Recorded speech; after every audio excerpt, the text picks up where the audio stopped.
All right, so moving on to stage 3, right? So as I said, stage 1 and stage 2 are extremely important for the first 2 weeks. Another thing you could actually throw into that as well is just taking track of your weight as you go along.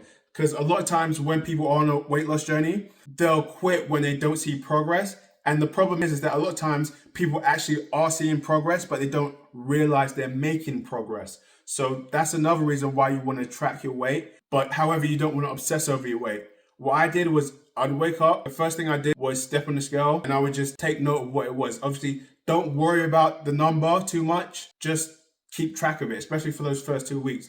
All you're doing is documenting things. So that way you know what's going on and you will be able to make adjustments later on. Another thing that you can do in addition to checking the scale is just to take a picture every day of yourself, or if you want to take a video and you've got extra time, you can do that. But what that will do is you'll have a visual representation of how you looked before. So then in a month's time, maybe you feel like you haven't made any progress. When you compare the two pictures, you'll actually visibly be able to see the progress and the results, and that will help you to keep motivated in the future. Another thing you can do obviously is take measurements. So just keep in mind that you want to track your progress as you go day by day. And I always recommend obviously making it the first thing you do in the morning, because that's just setting the tone for the day and it's setting you up to stay focused and stay on track. Moving on to stage 3, this is what it's going to look like. So obviously the first 2 weeks you track your progress, track your food, and you remove that one thing out of your diet. The reason why I say 2 weeks is because you want that to become a habit. When something's a habit, it means it comes natural, it comes without effort, you do it without thinking. So once that becomes a habit, now you move on to stage 3, which is the next step. And obviously typically that's after about 2 weeks. So now what you want to do at this point, you have a list of what you've been eating. What's really important is that you make sure that your nutrition is on point. What do I mean by that? Especially if you're a beginner, you want to listen up. So the body needs essential amino acids and your body needs essential omega fatty acids. Basically, those are fats and protein, right? The body needs these to survive. They're essential nutrients. You need to make sure that you're eating these foods if you want to stay healthy and you want to stay fit. So when you're looking through what the foods that you've eaten in the past 2 weeks, what you want to do is you want to find the foods that are high in those nutrients, because those are really important to have in your diet. The easiest way to figure out which foods have these nutrients is really simple. Just look through the foods that you eat and just look for animal proteins, right? So your beef, your chicken, your fish, your turkey, eggs, right?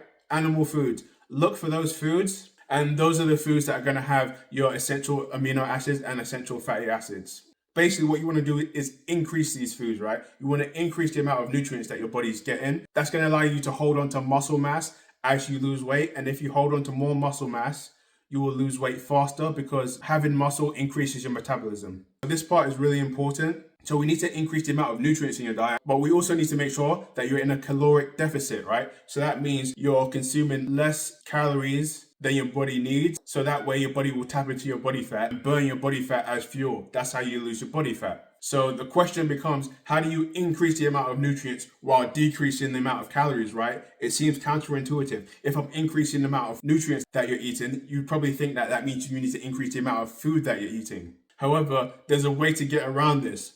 What you want to do is, as I said, you want to look through your list of foods that you've been eating over the past 2 weeks. You're going to look for animal proteins. And whatever foods that you're eating, whether that's your eggs, whether it's your chicken, whether it's your steak, fish, whatever that food is, you want to increase the portion size, right? Right. So these are called macronutrients, your fats and your proteins. Obviously, there's carbohydrates as well, but it's your fats and proteins that are essential. So what you want to do is you want to start manipulating these macros, so that way the majority of your calories are coming from nutritious foods. I know that sounds complicated and you're probably thinking, how do I rearrange my macro, whatever it is? And it's actually really simple. All you do is make sure that anywhere from 50 to 80% of your calories are coming from the animal proteins. So for instance, if you had eggs, steak, and sausages, for instance, in your diet, what you want to do is make sure at least 50% of your calories are coming from those food sources. So for instance, if you were eating 2,000 calories a day, you want to make sure at least 1,000 of your calories are coming from eggs, steak, and sausages, if those are the animal proteins that you were eating. Again, what this will do is it will allow you to hold on to more muscle mass as you drop body fat, and that will actually allow you to lose fat faster. Obviously, your muscles require a lot of nutrients, and that helps you to burn body fat faster. Oh, so, and this is another thing that you're gonna have to do, right? So what I want you to do is look through the past 2 weeks and pick a typical day of eating, right? Just an average day of what you eat in a day. And I want you to calculate how many calories you're consuming, right? And again, this can be a rough estimate. It doesn't have to be exact, but it's just to give you an idea of how many calories you're consuming right now. If that seems like it's too difficult to figure out how many calories you're eating, another thing that you can do that is much simpler. Basically, you can just Google this. You can just type in your height and weight onto Google and just ask Google or ChatGPT if you like to use AI. You can type in, what is my caloric maintenance for, and then you just type in your height, your weight, and your gender, right? So you could type in, I'm 5'10", 250 pounds. It's probably gonna ask you for your age as well. And I'm 36 years old. What is my caloric maintenance? And then Google or ChatGPT or whoever you ask will spit out a number. And once it gives you that number, right, what I want you to do is just to subtract 300 calories from that number. So subtract 300 from the number. And then those are the number of calories you should aim for on a daily basis if you want to lose weight. And as I said, half of those calories should come from animal proteins. I'm just going to give you an example really quickly, right? So let's say there's a 5'10" male who's 250 pounds and he's 36 years old. So you're going to type that into Google and he's going to say, what is my caloric maintenance? Google's going to spit out a number. Let's say the number is 3,300 calories, right? So he'll subtract 300 from that. So that will be 3,000 calories. And then so half of those calories will be 1,500 calories. So he should be looking to eat 1,500 calories of obviously the animal food. So they're eggs, sausages, and steak, right? So 1,500 of his calories minimum should be coming from those foods. And then obviously the rest of the foods you can just make up with whatever you like to eat. So that's an example. Obviously, if you do need more help and that's confusing, then just message us on WhatsApp and we can help you out.